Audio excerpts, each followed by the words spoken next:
Hello guys, ഞാൻ നിങ്ങളുടെ സ്വന്തം സോളോ ട്രിപ്പിൾ ബ്ലോഗ്സ്. ഇന്ന് ഞാൻ നിങ്ങളെ കൊണ്ടുപോകുന്നത് കേരളത്തിൽ ഏറ്റവും പേടിപ്പെടുത്തുന്ന ഒരു റോഡിൻ്റെ കഥ പറയാൻ വേണ്ടിയിട്ടാണ്. സുമതി വളവ്. സ്വസ്ഥമായി യാത്ര ചെയ്യുന്നതിനിടയിൽ പെട്ടെന്ന് ചുറ്റും അലർച്ചകൾ, വാഹനങ്ങളുടെ എഞ്ചിനുകൾ, ലൈറ്റുകൾ തനിയെ ഓഫാകുന്നു. ബൈക്ക് യാത്രക്കാർ ബൈക്കിൽ നിന്ന് തനിയെ എടുത്തെറിയപ്പെടാം. ടയറുകൾ കാറ്റുപോകും.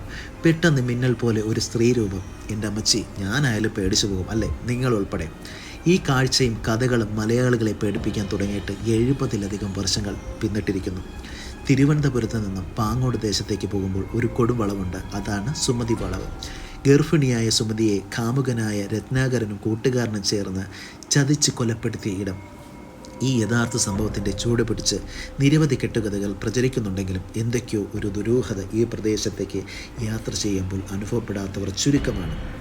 സാഹസികത ഇഷ്ടമുള്ളവർക്ക് ബക്കറ്റ് ലിസ്റ്റിലേക്ക് ചേർക്കാവുന്ന ഒരിടം. ഞാൻ ഉൾപ്പെടെ എനിക്ക് സാഹസിക ഒത്തിരി ഇഷ്ടമാണ്. എക്സ്പെഷ്യലി നൈറ്റ് ട്രിപ്പ് എനിക്ക് ഒത്തിരി ഇഷ്ടമാണ് കേട്ടോ. അപ്പോൾ ഈ റോഡിലേക്ക് കാഴ്ചകൾ തേടി പോകുമ്പോൾ അതിനേക്കാൾ ഭീകരമായൊരു കഥയാണ് കൊല ചെയ്യപ്പെട്ട സുമതി ബാക്കിയായ എന്ന സത്യം അറിയണം.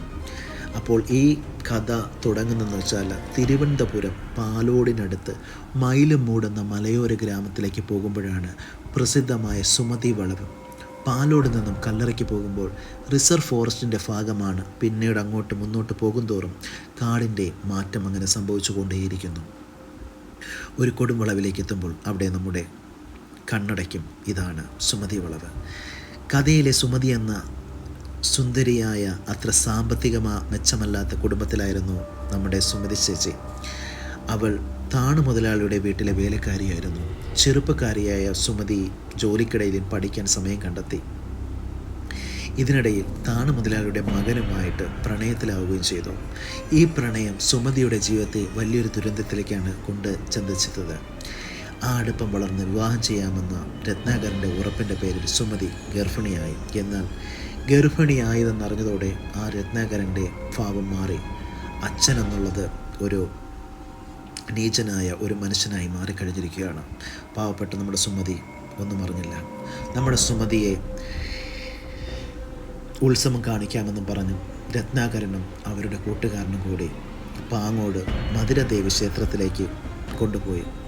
ഈ കൊല എന്നുവെച്ചാൽ ഈ അരിങ്കൊല നടക്കുന്നത് 1953 ജനുവരി 27 ചൊവ്വാഴ്ച രാത്രി 10 മണി.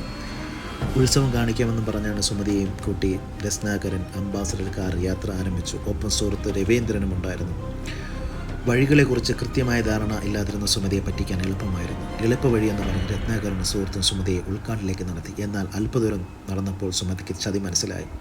അലറി വിളിച്ചു, പൊട്ടിക്കരഞ്ഞു.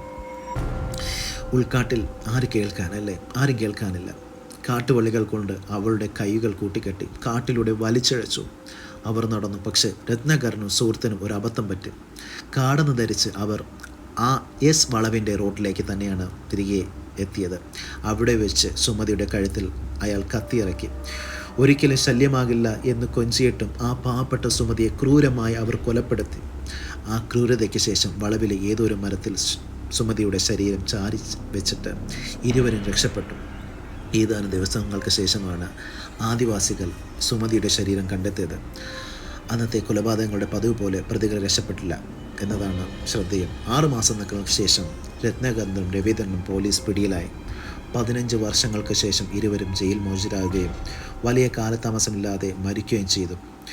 കഥയിലെ നായികയും വില്ലന്മാരുമെല്ലാം ഓർമ്മകളിലേക്ക് മറഞ്ഞെങ്കിലും കഥകൾക്കും കാഴ്ചകൾക്കും ഇന്നും കുറവില്ല. വെള്ള വസ്ത്രം ധരിച്ചൊരു സ്ത്രീരൂപം റോഡരികിൽ ഉലാത്തുന്നത് കണ്ടുവെന്ന് പലരും പറയാറുണ്ട്. എപ്പോഴും റോഡിൻ്റെ സമീപമുള്ള പൊത്തക്കാട്ടിൽ നിന്ന് കാട് മൂടിയ ഗർത്തത്തിൽ നിന്നോ ഭീകര ശബ്ദങ്ങൾ ഉയരുന്നതായി പറയപ്പെടുന്നു.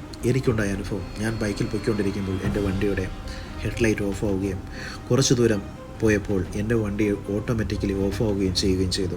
ഇത്ര നാളും ഞാൻ പല സ്ഥലങ്ങളിൽ പോയിട്ടുണ്ടെങ്കിലും ഇതാദ്യമായിട്ടാണ് ഇങ്ങനൊരു സംഭവം നടക്കുന്നത്. നിങ്ങൾ രാത്രി 12 മണിക്ക് പോകാൻ താല്പര്യമുള്ളവർ 1 മണി ആകുമ്പോൾ ഈ സ്പോട്ടിൽ പോവുക. നിങ്ങൾക്കുണ്ടാവുന്ന അനുഭവങ്ങൾ കമൻറ്റ് ചെയ്യുക. Thank you guys, thank you so much. വീണ്ടും അടുത്തൊരു വീഡിയോയിൽ കൂടെ കാണാം.